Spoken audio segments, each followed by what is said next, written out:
Welcome to the Deep Dive. We're here to unpack compelling information, really distill the key insights, and help you get well informed quickly. Today, we're diving into, well, a really remarkable collection of claims. They're presented as prophecies, attributed to a contemporary figure, Uebert Angel. And what makes this deep dive so fascinating, I think, is just the extraordinary nature of these assertions. They range from specific geopolitical events right through to some truly radical claims about spiritual abilities and, well, the very fabric of influence in our world. Indeed. We have before us a particularly intriguing set of declarations. Our mission today, really, is to thoroughly unpack the bold assertions made within them.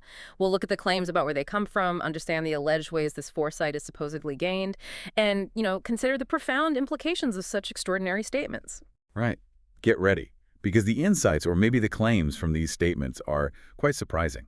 They offer a unique, sometimes really astonishing perspective on current events and even unseen realms. It's a journey into a very specific worldview, isn't it? Where spiritual authority is claimed to hold, well, absolute sway over reality. Let's unpack this. Okay, so our deep dive begins with a claim that's so immediate, so specific, it almost demands real-time consideration. It's a prophecy concerning the current tensions between Israel and Iran. What exactly does the material tell us has already happened and what's predicted?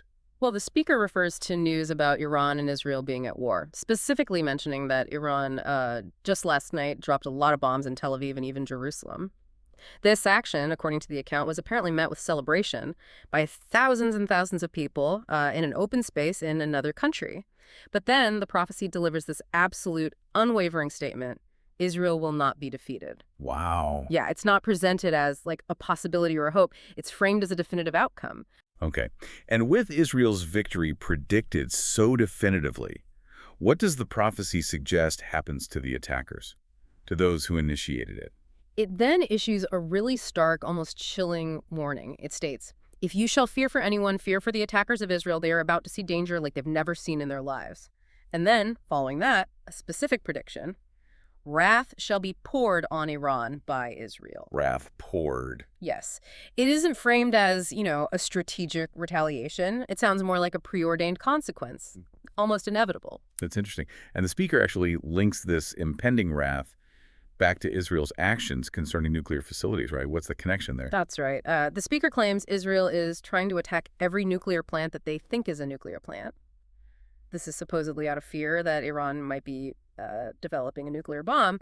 But despite this strategic concern, the speaker confidently asserts that this perceived war you think is easy will be won by Israel. And importantly, to sort of underline the source, the speaker explicitly says, "I'm just giving the word. I'm not telling you I support this one. I support that one." Ah, so positioning it as impartial delivery. Exactly. Presented purely as a divine message, detached from any personal or political bias. Right. And to add weight, maybe credibility to these immediate prophecies, the speaker points back to things said previously. What do those past references involve? Yeah, they validate the current claims by referencing earlier prophecies, recalling a moment years back, apparently, when they stated that Iran has the bomb. And they specifically note that this prior declaration is widely accessible for anyone to check. I see. This is presented as, clear evidence of their prophetic accuracy over time, establishing a track record, essentially, for the pronouncements being made now. It suggests these aren't just one-offs, but part of a consistent pattern of, claimed foresight. So, okay. We have these incredibly specific, immediate claims about global events delivered with just absolute certainty. But what gives the speaker this profound confidence, this boldness, really, in making such absolute declarations about the future, especially when the claims extend into these unseen realms, even suggesting an ability to influence world leaders. This is where the claimed source of his foresight gets really extraordinary. Well, this unwavering conviction, as the speaker explains it, it doesn't come from their own human insight or analysis, no. Instead, it's attributed to the confidence of the one who tells me. The one who told them. Right. It's described as the belief in the person who is telling you that he has never said anything wrong, which indicates what he claims is a divine, infallible source for all his information. This makes his pronouncements absolute unshakable in his view, not subject to, human doubt or error. And it goes deeper than just hearing things or receiving, mental impressions. The speaker describes a really unique, almost physical way of getting this information. Precisely. The speaker claims to be educated by spirits in specific avenues where we enter. Avenues. Yeah, that's the term used. He gives the example of predicting World Cup schools, clarifying it's not because they see in the usual sense, but because of this absolute confidence in the divine source. But what's truly astonishing is the claim of an ability to move into the future. Move into the future, not just see it. Exactly. It's not described as merely prophecy or a premonition. It's described as being like physically present in a future moment. He illustrates this by saying he can be 2 years ahead of time and literally looking at him driving that Mercedes-Benz, living in that mansion. Wow. It's an assertion of conscious temporal traversal, as if time itself is a landscape he can navigate. That's an incredible claim, to literally be physically present in the future, experiencing it. Does he distinguish this from, say, a very vivid vision or a powerful dream? How does he explain the mechanics of this temporal travel? He portrays it as much more than a vision. It's described as a literal immersion, a direct experience, almost like stepping onto a future stage set. The details provided, like seeing specific things, a Mercedes-Benz, a mansion, they emphasize the claimed tangibility of it all. Right. He doesn't delve into, like, scientific mechanics. It's framed entirely as a spiritual ability, a divine impartation. And what's crucial here is that this claimed ability isn't limited to the future. It apparently extends to the past as well. So he's not just moving forward in time. He can go backwards, too. That's correct. The speaker also states they can be taken to portals where I can go behind and see the time he was born. This apparently includes recalling details the person themselves doesn't know, requiring them to, say, check with a parent for verification. Verifiable details from the past. Yep. That's the claim. It suggests a capacity to traverse time in both directions, not just perceive it, and to bring back specific, verifiable information from these journeys.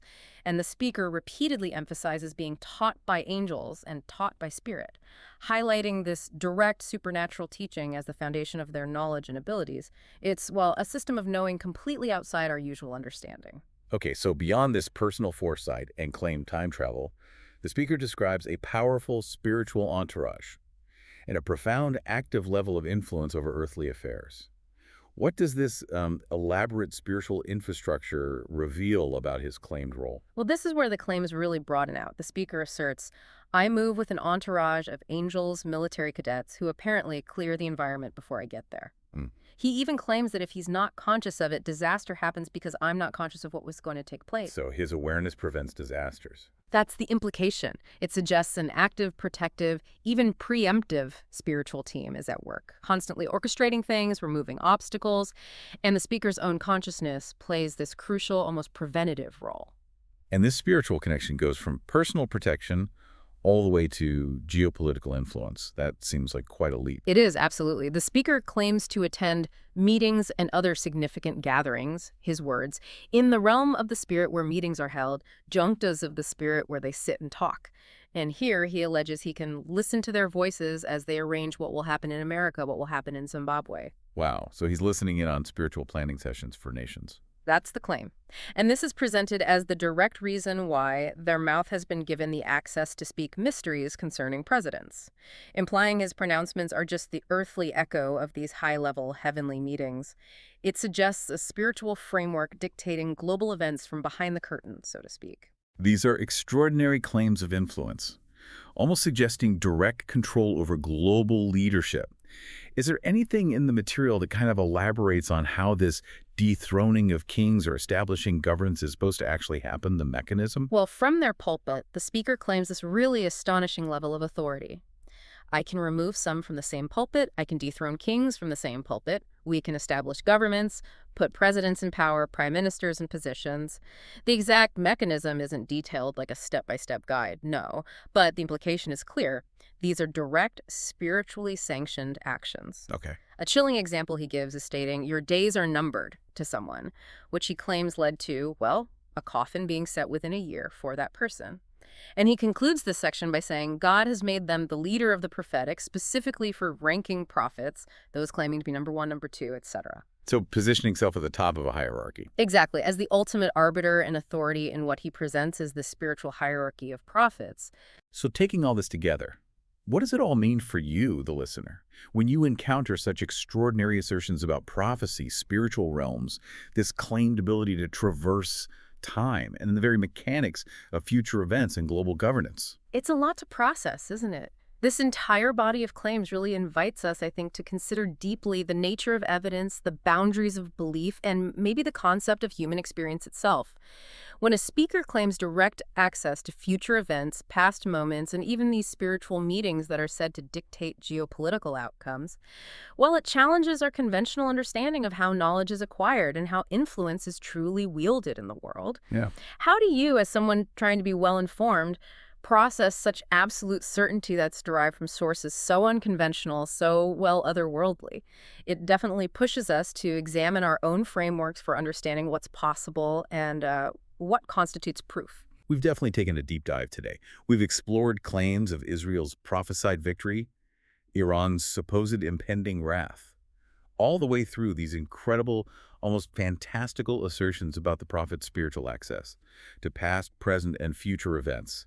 We've touched on the alleged spiritual entourage and these remarkable claims about direct influence on global leadership and the course of nations. We really have. We've navigated through claims of moving through time, being educated by spirits, talking with angels, and even participating in these spiritual junctures that are said to determine the fate of nations.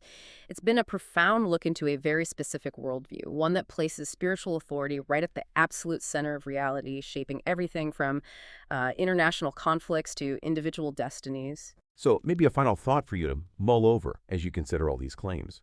If, and it's a big if, but if indeed certain individuals possess such direct access to future events and these spiritual realms that actively shape our world, determining the rise and fall of leaders, the outcomes of conflicts, what does that imply? What does it imply about the role of human agency, about the concept of destiny, and about our own understanding of free will and how reality actually unfolds?